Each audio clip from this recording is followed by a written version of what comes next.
बिस्मिल्लाहिर्रहमानिर्रहीम। अस्सलाम वालेकुम स्टूडेंट्स। केमिस्ट्री के क्लास 11th में जो हमने यूनिट स्टार्ट किया था that is periodic classification of elements, in जिसमें हमने लेक्चर फर्स्ट में पढ़ा सम अर्लियर क्लासिफिकेशंस, जैसे कि हमने पढ़ा था लोवेजियर का, फिर Dobereiner triads and then Newlands law of octave. Now, in this lecture number 2, we are going to start one of the important classification, that is Mendeleev's periodic table. In 1869 में Mendeleev's ने अपना classification दी. जो elements उसके time पे known थे उसको उसने classify किया और उसने एक टेबल बनाया which is known as the Mendeleev's periodic table. दुबा दिया उसी 1869 के दौरान ही मेंडलीव ने यम्बो और एक साइंटिस्ट था जो अपना मतलब अलग जगह पे वो भी क्लासिफिकेशन कर रहा था जो एलिमेंट्स उस टाइम पे नोन थे, एंड हुज नेम वाज लोथरमेयर इसची बस पिंसुनी से बना का. तो थोड़ा सा इसका कंसेप्ट मैं दे देती हूँ. लोथरमेयर जिसको कहा जाता है कर्व, वो in the form of curve के शक्ल में उसने क्लासिफिकेशन दी जो नून एलिमेंट्स थे. व्हाट ही डिड इज उसके टाइम पे खोसगा सो क्लासिफिकेशन दास सुनीस बना. उसने इसमें मैं लिखती हूँ sorry he plotted a graph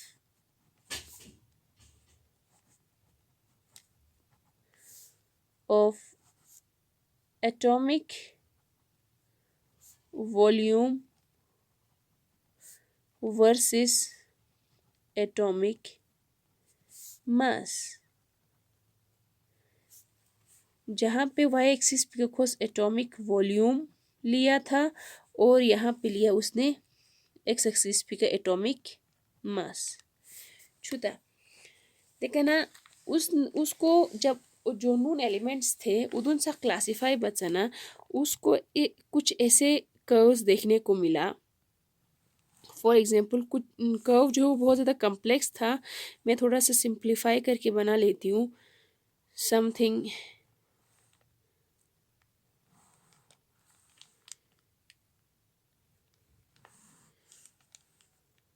कुछ ऐसे ही. तो इसमें देखने को ये मिला कि जो कर्व्स के जो पीक अलग अलग पोजीशन है, जैसे कि जो ये पीक वाले पोजीशंस हैं वो उन सारे जो पोजीशंस है पीक वाले पोजीशंस उनको ऑक्यूपाई किया गया था अल्कली मेटल्स ने. लाइकवाइज जो यहाँ पे असेंडिंग टुवर्ड्स द पीक जो लाइन जा रहा है वहाँ पे देखा कि जो हेलोजेंस होता है वो सारे इस वाले पोजीशन को ऑक्यूपाई कर रहा था. लाइकवाइज जो हमारा ये डिसेंडिंग है नीचे को जो ये लाइन है वहाँ पे उन सारे लगभग उन सारे लाइंस पे हमारे अल्कलाइन अर्थ मेटल्स जो है वो ऑक्यूपाई कर रहे थे positions. And at the bottom of the curve metalloids और ट्रांजिशन मेटल्स जो है वहाँ पे पोजीशंस ऑक्यूपाई कर रहे थे. तो मैंने जैसे बोला एट द पीक पोजीशन पे alkali metals like we have the lithium, sodium, potassium, rubidium, Ude metal सुनिस उदी एलिमेंट जो है इन पोजीशन को ऑक्यूपाई कर रहा था. इन द वो जो असेंडिंग है असेंडिंग पोजीशन पे हमारे हेलोजेंस ऑक्यूपाई कर रहा था, that is fluorine, chlorine, bromine and so on. Likewise the descending पे डिसेंडिंग पोजीशन पी का alkaline earth metals were occupied. Then we have at the bottom of the curve bottom position metalloids and the transition metals, transition या element जो है वो वहाँ पे occupy कर रहा था। अगर देखा जाए तो it was a logically it was a good classification, but practically it is very difficult. मतलब इसका कहने का ये मतलब नहीं कि नज़दीक अल्कली मेटल्स, यहाँ पे हेलोजेंस, यहाँ पे अल्कलाइन अर्थ मेटल्स, यूनिका मेटलॉइड्स ने ट्रांजिशन में सिर्फ इतने ही एलिमेंट्स नहीं थे, और भी बहुत सारे एलिमेंट्स थे। बाकी जगहों पे बहुत सारे ऐसे एलिमेंट्स थे जिनका हर एक का पोजीशन, उनके प्रॉपर्टीज़ हमें याद रखना बहुत मुश्किल हो रहा था, बहुत डिफ़िकल्ट था, और उसका कम्प्लेक्स नेचर था जिसकी वजह से इसको रिजेक्ट किया गया लोथरमेयर कर्व को।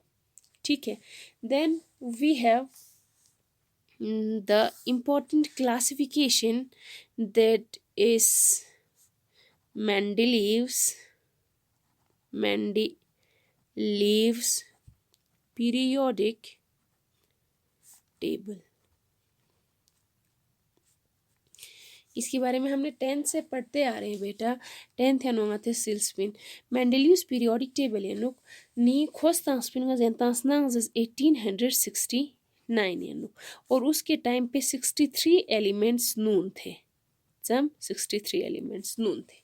खुशी बसुक दे उसने क्या किया, उसने 63 कार्ड्स लिया, 63 कार्ड्स, कागज़ वागज़ सुनसे कार्ड्स खोशचो से लेंस पिंचुक, और हर एक कार्ड पे हर एक एक एलिमेंट्स का उसने नाम लिखा। फिर उसके बाद उसने देखा और उन एलिमेंट्स को देर के अपना खोज अरेंज बसुक इंक्रीजिंग एटॉमिक मास यानी खुरी वॉल, जहाँ पे जिस कमरे में वो काम कर रहा था उदिर सिक्पे का हर एक कार्ड को on the base of increasing atomic मास के हिसाब से कार्ड्स को अरेंज करते गए।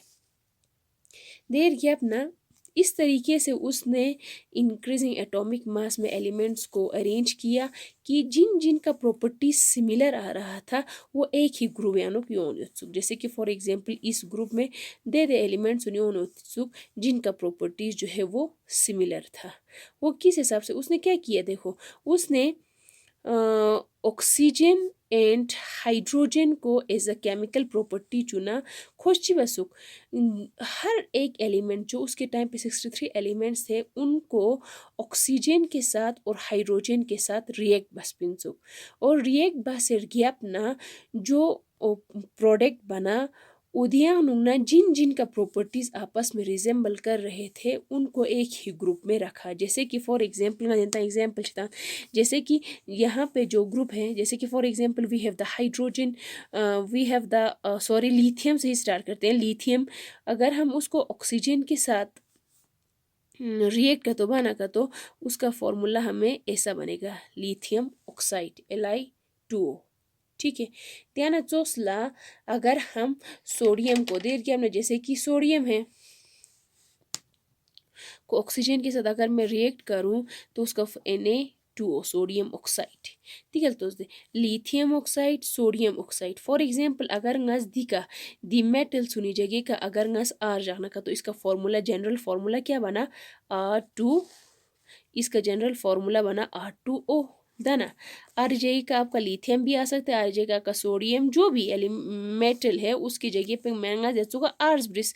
ठीक है, तो उसका फॉर्मूला अगर नाम संग फॉर एग्जांपल जिन जिन एलिमेंट्स को उसने क्या किया ऑक्सीजन के साथ भी हाइड्रोजन के साथ भी रिएक्ट करवाया और उनका ऑक्साइड का फॉर्मूला जिन जिन का सेम आ रहा था, और हाइड्रोजन ने वो मिलाई बस जिन जिन का हाइड्राइड फॉर्मूला सेम होने उत्सुक उदुन गम्मा खोची बस एक ग्रुप में सेम ग्रुप में रखते गए। दी ग्रुप में दे एलिमेंट्स जस्ट जिनका प्रॉपर्टीज जो है वो सिमिलर आ रहा था। ध्यान चोसला अगर नस लिथियम को हाइड्रोजन के साथ अगर मैं रिएक्ट कराऊँ तो उसका फॉर्मूला बनेगा जो प्रोडक्ट लिथियम हाइड्राइड LiH।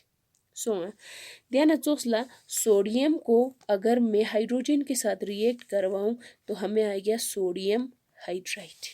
नी द्यूनी फॉर्मूला चोलदा निंदुक अगर द्यून ला अलग अलग मेटल्स को अगर हम हाइड्रोजन के साथ या ऑक्सीजन के साथ रिएक्ट बनका, तो इसीलिए लिथियम और सोडियम उनको उसने इस वाले ग्रुप में रख दिया।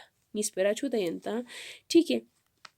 नी ध्यान चोसला हर एक एलिमेंट्स को खोची बजनीस बनांगा जेंताजस खोसना वो मन रेंडमली खो इंक्रीजिंग एटॉमिक मास हिसाबी का अरेंज बेंसों, और इस तरीके से अरेंज किया कि जिन जिन का प्रॉपर्टीज सिमिलर आ रहे थे उनको एक ही ग्रुप में वो डालते गए। नी चा खोस ऑक्सीजन ना हाइड्रोजन चुनाई बस, क्योंकि oxygen and hydrogen are the more reactive elements, और वो ज़्यादातर एलिमेंट्स के साथ इजीली रिएक्ट होके कंपाउंड्स फॉर्मेशन करता है। मोस्ट ऑफ द एलिमेंट्स के साथ वो रिएक्ट हो जाता है और कंपाउंड्स फॉर्मेशन करता है। दैट्स वाई उसने उनके केमिकल प्रॉपर्टीज़ को देखने के लिए कि किन का प्रॉपर्टीज़ आपस में सिमिलर है सिरखन को, उसने ऑक्सीजन को ना हाइड्रोजन सानो मिलाई बस कोई ऑक्साइड्स ना हाइड्राइड्स चूस, और जिन जिन का सेम फॉर्मूले आ रहा था उनको उसने सेम ग्रुप में रखते गए। समझ आए हो Sunny.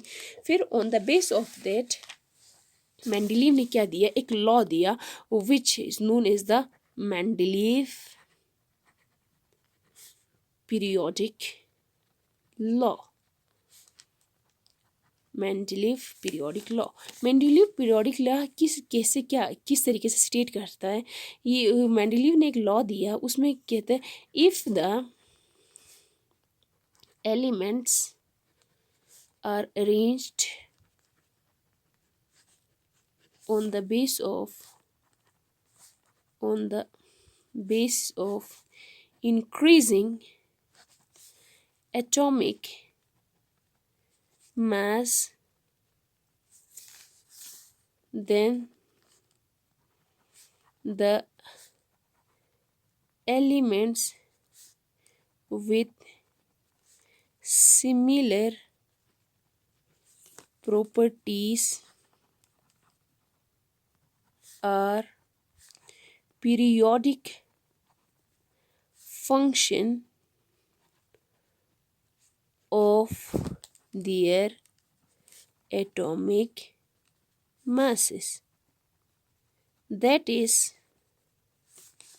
the physical and chemical properties of the elements are repeated after a certain value of atomic mass. Atomic masses दिक्कत होते हैं। ड्यू मेंडलीव ने एक लॉ दिया था, उस लॉ को इस तरीके से स्टेट करता है if the elements are arranged on the base, अगर elements arrange based on the base of increasing atomic mass हिसाबी का, देन दे एलिमेंट्स जिनका प्रॉपर्टीज सिमिलर है वो periodic function of their atomic mass है। मतलब पूरी मतलब पुइंसो कि जिन जिन एलिमेंट्स का physical and chemical properties similar है उदूनी प्रॉपर्टी सुन कुछ रेगुलर इंटरवल के बाद वो फिर से रिपीट हो जाएगा। जैसे कि नज़दीक अजैस फॉर एग्जांपल यहाँ पे इस तरीके से होगा hydrogen, lithium, beryllium, boron, carbon, nitrogen, oxygen. जैसे कि hydrogen, lithium, beryllium, boron, carbon, nitrogen, oxygen, fluorine hydrogen को इसको इस तरीके से हम रिप्रेजेंट करेंगे। जैसे कि लिथियम, उसका पीरियोडिक टेबल इस तरीके से थोड़ा दिया हुआ है, मैं दिखाते लेती हूँ। Hydrogen, lithium, beryllium, boron, carbon, nitrogen, oxygen, fluorine, sodium, magnesium, aluminium, silicon, phosphorus, sulphur, chlorine, potassium and so. ठीक है दोस्तों, नी the physical and chemical properties of the elements are repeated after a regular interval of certain regular interval of time या regular interval of atomic masses. कहने का मतलब है कि जैसे कि जब ngtes लिथियम दिखंगतस कि लिथियम को जब हमने ऑक्सीजन के साथ रिएक्ट किया तो लिथियम ऑक्साइड बनाता है, सोडियम को ऑक्सीजन ने बनाकर तो सोडियम ऑक्साइड का फॉर्मूला सेम बनता है। ठीक है, ध्यान तो लिथियम को जब हमने हाइड्रोजन के साथ रिएक्ट करवाया तो लिथियम हाइड्राइड बना, सोडियम को हाइड्रोजन के साथ रिएक्ट करवाया तो सोडियम हाइड्राइड बना। नी फॉर्मूलिन सेम होंदु, इट मीन्स इससे हमें पता चल जाता है कि they have the same chemical properties. That is why कि मेंडेलीव जेंदो कि जिन एलिमेंट्स का प्रॉपर्टी सिमिलर है वो आफ्टर एक कुछ रेगुलर इंटरवल के बाद उनका प्रॉपर्टीज फिर से रिपीट होगा। मतलब लिथियम में कुछ प्रॉपर्टीज था लेकिन कुछ इंटरवल के बाद, कुछ एटॉमिक मासेस के बाद उसका जो प्रॉपर्टीज है वो फिर से सोडियम के लिए वही रिपीट होगा। पीरियोडिक फंक्शन से बना उदो after a regular interval of time the properties are repeated से बना का। तो जैसे कि दिखता एग्जाम्पल लिथियम में प्रॉपर्टीज कुछ टाइम के बाद कुछ एटॉमिक मासेसों से गैप ना यहाँ पे फिर से रिपीट होता है। ध्यान चौसला जो सोडियम योद खनिज प्रॉपर्टीज आफ्टर ए कुछ regular interval of atomic masses के बाद यहाँ पे फिर से पोटेशियम के लिए वही प्रॉपर्टीज जो है वो रिपीट होता है। नी उदू लजर्चा पीरियोडिक फंक्शन जी, पीरियोडिक फंक्शन कहाँ, यहाँ पे periodic function of their atomic masses मतलब उदू यहाँ तक रख लेते हैं। इससे आगे जो है वो हम नेक्स्ट लेक्चर में पढ़ते हैं। Thank you so much.